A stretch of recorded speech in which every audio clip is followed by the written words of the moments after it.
Mudah-mudahan jemaah faham mengapa perlu adanya 3 pembahasan tauhid tadi. Walaupun banyak juga puak-puak yang tak suka.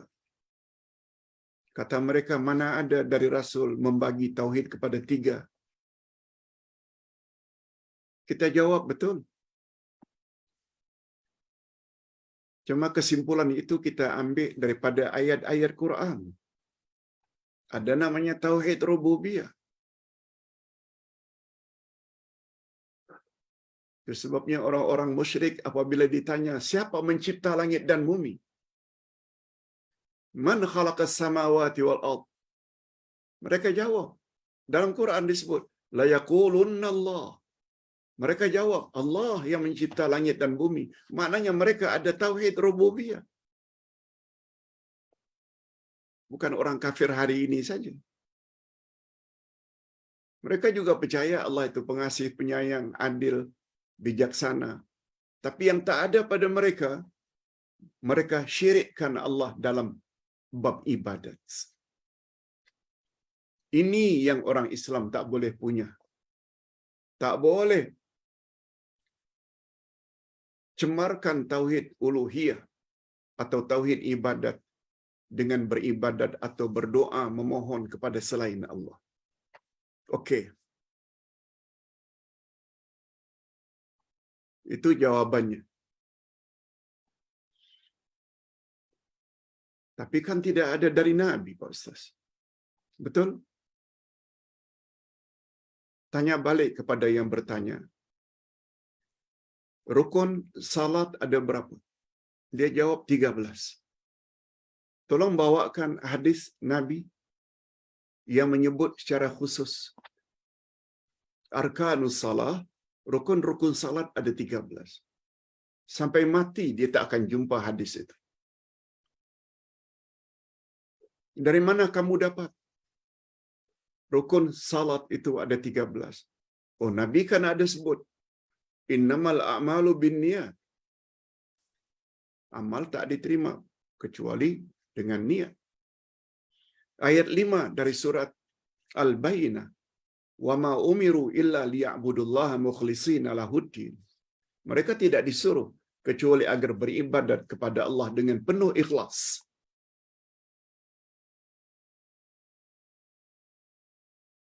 Rukun kedua, qiyam, berdiri tegak. Ada hadisnya. Rukun berikutnya takbiratul ihram, ada hadisnya. Mesti setiap rakaat baca Al-Fatihah, ada hadisnya. La salata liman yaqra bi Fatihatil kitab. Tidak sah salat orang yang tidak baca surah Al-Fatihah. Kalau dia jawab satu demi satu, tanya balik. Yang saya tanya, ada tak hadis Nabi menyebut rukun-rukun salat itu 13? Tak ada lah. Tapi disebut ada dalil-dalilnya. Coba jawab balik. Macam itulah pemahaman saya. Walaupun tidak ada hadis khas menyebut tauhid itu ada 3 jenis dari Nabi. Tak ada. Tapi tentang tauhid rububiyah, itu ayatnya. Tauhid asma wa sifat, itu ayatnya. Tauhid ibadat, itu ayatnya. Iyyaka na'budu wa iyyaka nasta'in. Apa bezanya?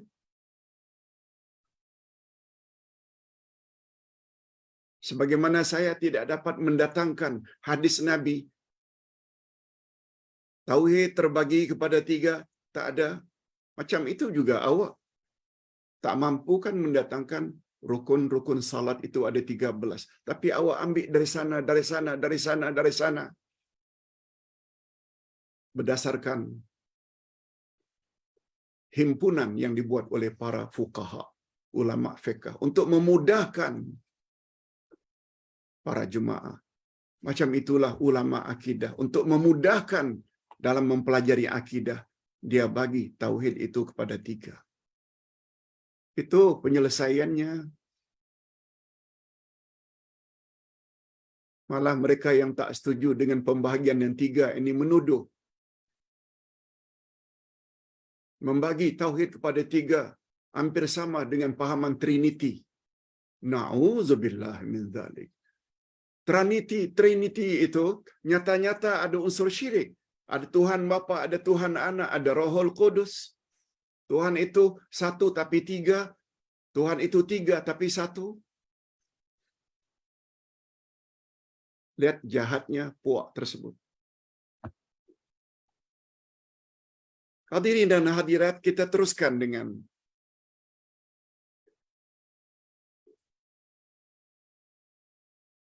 nah, kalau tauhid itu terbagi tiga, Pak Ustaz. Dan tauhid yang paling utama pembeza antara Muslim dengan non-Muslim, mukmin dengan kafir, adalah tauhid uluhiyah, tauhid ibadat. Sebab itulah yang menjadi matlamat manusia dan jin dicipta. Lihat ayat 56 Az-Zariyat. Wa ma khalaqtul jinna wal insa illa liya'budun. Aku tidak cipta jin dan manusia kecuali agar mereka beribadat kepadaku.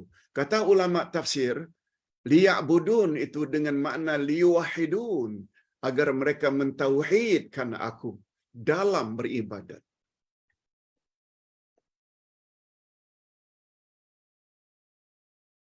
Itu sebabnya kalimat tauhid. La ilaha illallah.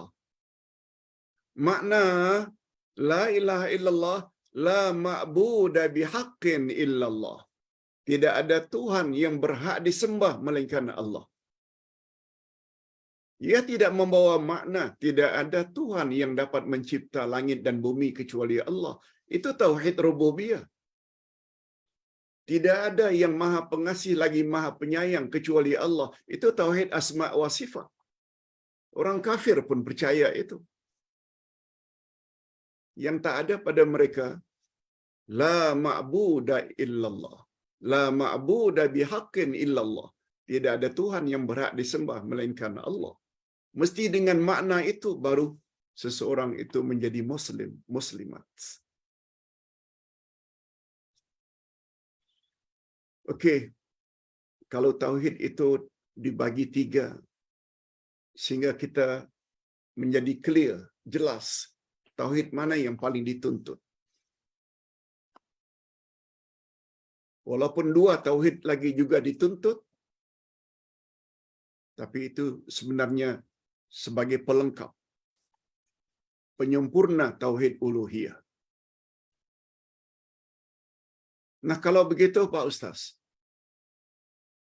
apa knowledge, apa ilmu yang kita perlu tahu supaya iman kita mantap? Supaya agama yang kita anut, yaitu agama Islam, menjadi sempurna. Ustaz dah sebut tadi, tiga knowledge.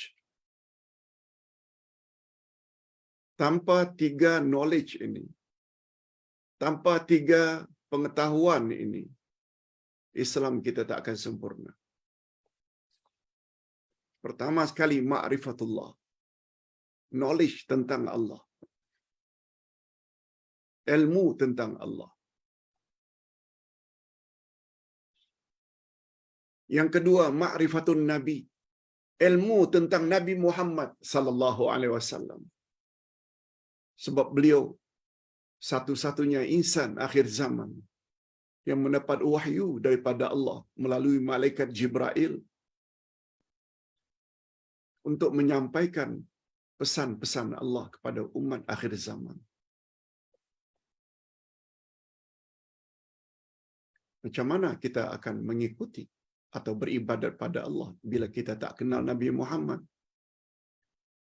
Bila kita tak tahu cara ibadat baginda? Bila kita tak tahu akhlak baginda? Padahal Allah suruh dalam Al-Quran, laqad kana lakum fi Rasulillahi uswatun hasanah. Sesungguhnya pada diri Rasulullah itu bagi kamu terdapat contoh teladan yang terbaik, role model. Dan knowledge yang ketiga, Selain ilmu tentang Allah, ma'rifatullah, ilmu tentang Nabi, ma'rifatun Nabi, kita juga perlu tahu tentang selok belok agama Islam yang dipanggil dengan ma'rifatud dinil Islami. Selok belok agama Islam. Bab ibadat, bab akidah, bab tafsir, bab hadis, bab sirah, bab akhlak, dan lain-lain.